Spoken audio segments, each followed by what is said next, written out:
I'm always on the lookout for old pulp stories, pulp novels, but also pulp short stories that appeared in the old pulp magazine scenes with strong female characters in them.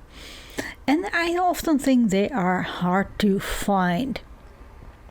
But one of my viewers commented on another video and recommended this novelization, The 10th Victim, which was written by Robert Sheckley and which was based on the film, the Italian-French co-production The 10th Victim, starring Ursula Andress and Marcello Mastroianni.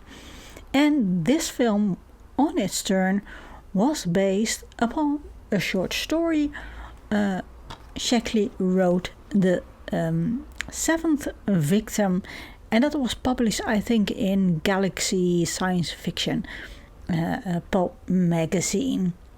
And first I thought, well, this is a good novelization to read for Filmtastic February.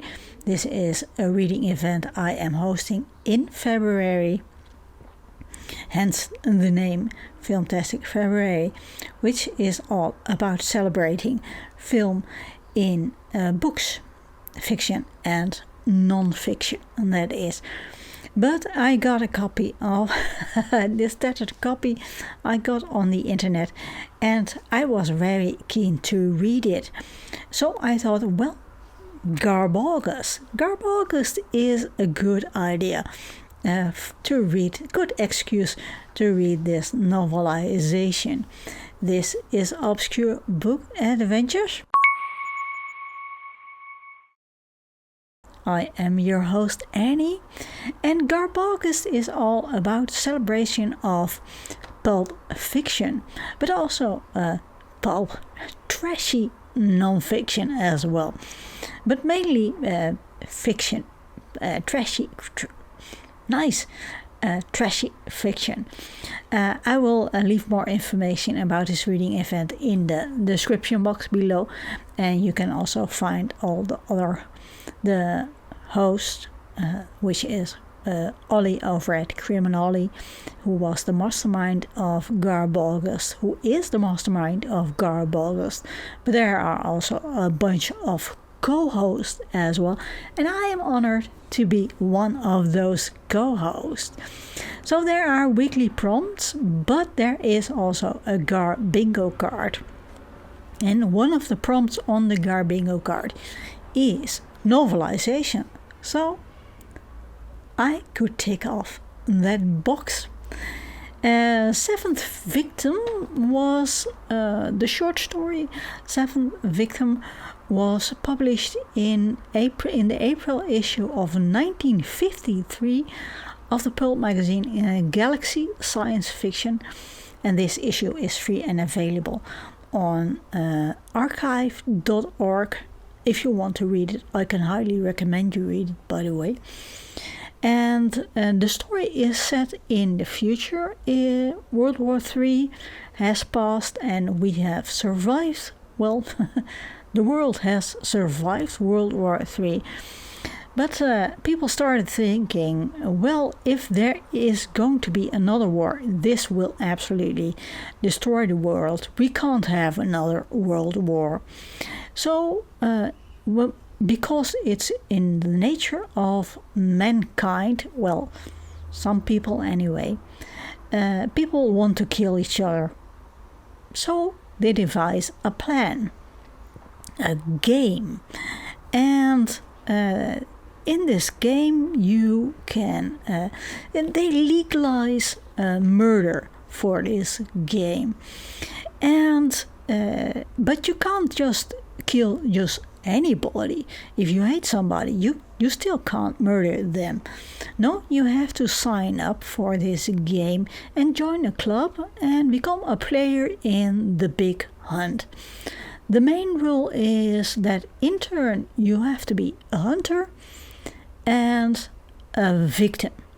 So the hunter gets a designated victim, and the victim gets told, hey, somebody is going to kill you, but they don't tell you who this is.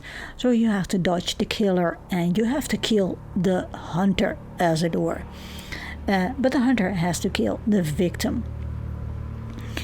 And when you have successfully killed 10 people, 5 as a hunter and 5 as a victim, then you become a member of the Club of 10 and you can retire and live the rest of your life in luxury. I found the short story just excellent. I won't say much about the plot, but it's obvious that it is written in the 1950s and it is written from a male point of view. Yet, Sheckley writes a humorous and quite modern story as well, that for the 1950s. In 1965, the short story was adapted for the Italian-French co-production La Decima Vittima, and that is the 10th victim, directed and co-written by Elio Petri, starring Marcello, Mastroianni, Ursula Andress and Elsa Martinelli. Now, I'm not going to make comparison, side-by-side comparison, because they added so much in the film that's not in the short story, and but they changed a couple of things as well. But I think they captured Sheckley's humor perfectly. The film added the weird element of the 10th kill being televised on live television. So it is the first story that is about gamifying murder, as it were.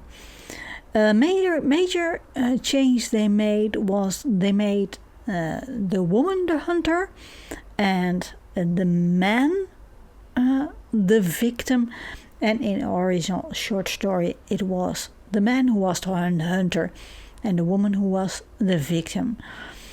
Which I can understand, because the position of women, well, it changed in the 12 years that had passed since this 7th victim was first published. According to Wikipedia, La Decima Vittima is a film in the commedia all'italiana genre, and this is an Italian style of comedy, sort of style, that started in the 1950s and ended in the early 1970s. And these films were often satire, farcical, and often grotesque, had grotesque overtones, and a strong focus on spicy and social issues of the period. Like, for example, sex, divorce, marriage, and the like. Well, there's definitely some of the stuff in it, although not. It is some elements in the films are sexy, but it's not. For example, there are no sex scenes in it. But this film is definitely a commentary on or a satire on marriage. So that is definitely one of the in the genre of the commedia all'italiana genre. I found the story just excellent. There's a cat and mouse game going on between Ursula Andress and Marcello Mastroianni. But there's also more going on. There's a fascination these two people have for each other.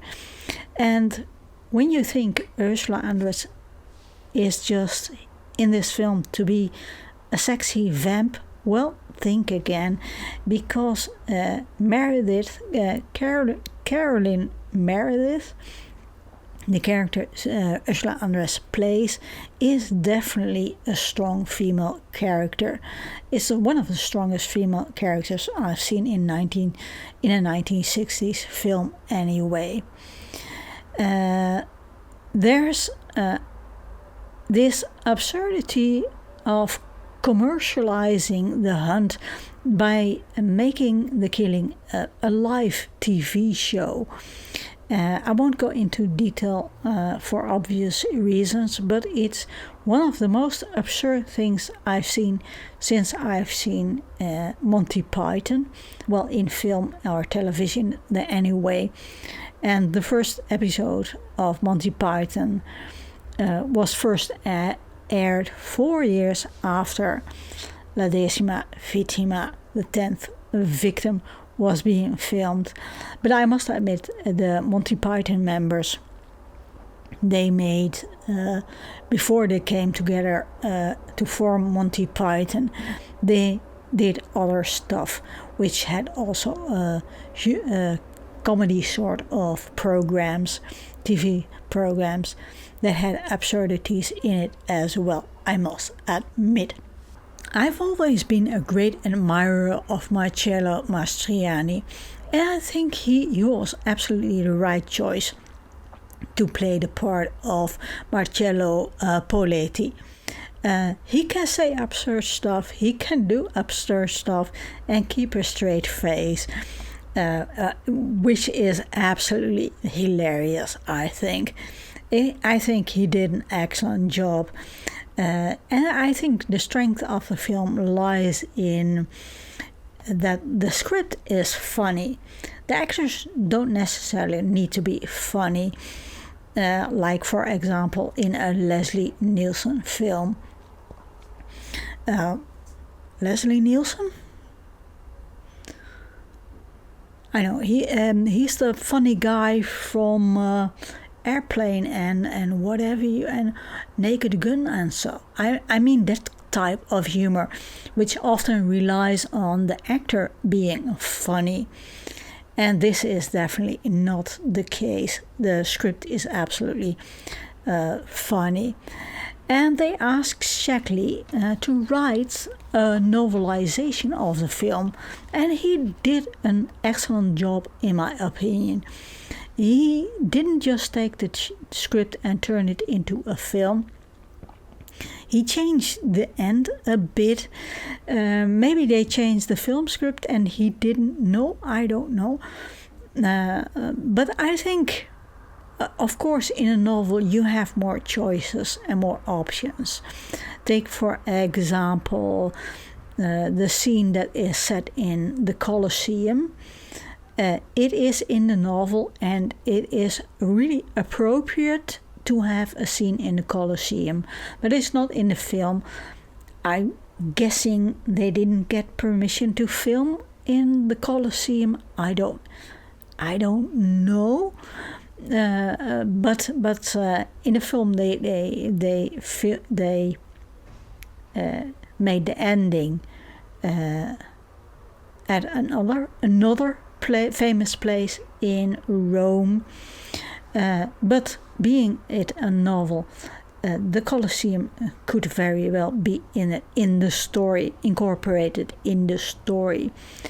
And Sheckley also adds some depth in some of the side characters. Take, for example, the people who work for the TV network that want to put the 10th kill live on TV. Sheckley also adds his own humor to the mix. But the humor that is in the novel is very much in line with the humor that is in the film. I don't know how to put it exactly in words, but take for example one of the junior crew members of the TV network. I must give a really small spoiler warning for this. It's not spoiling the plot, but this scene takes place after the big climax has been revealed, and we all know how it ends.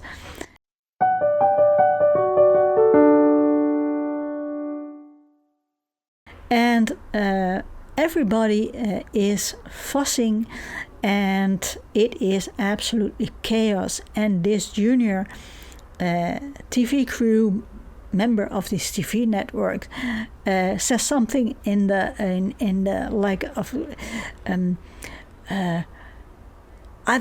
something like I fainted. I really fainted. Can you believe it? I fainted. And this is really funny because it says something about it puts emphasis on the absurdity of it. Like the killing bit, it is really normal. But somebody fainting is really something. Can you believe it? That's really unusual. So this really puts an emphasis on the absurdity of the whole story. It's not in the film, but I can really visualize it being in the film. It is really the same kind of humor that is in the film. I can highly recommend you read the short story, The Seventh Victim. Read the novelization, and while you're at it, I can highly recommend you watch the film. There's a DVD available that has an Italian version with English subtitles, but you can also choose the English dubbed version of it if you prefer. So I can highly recommend it. So what are you reading for GarBaugust, or are you just watching trashy films? Let me know in the comments, because I'm really, really curious about it. Keep those pulp juices flowing, and I hope to see you in the next video.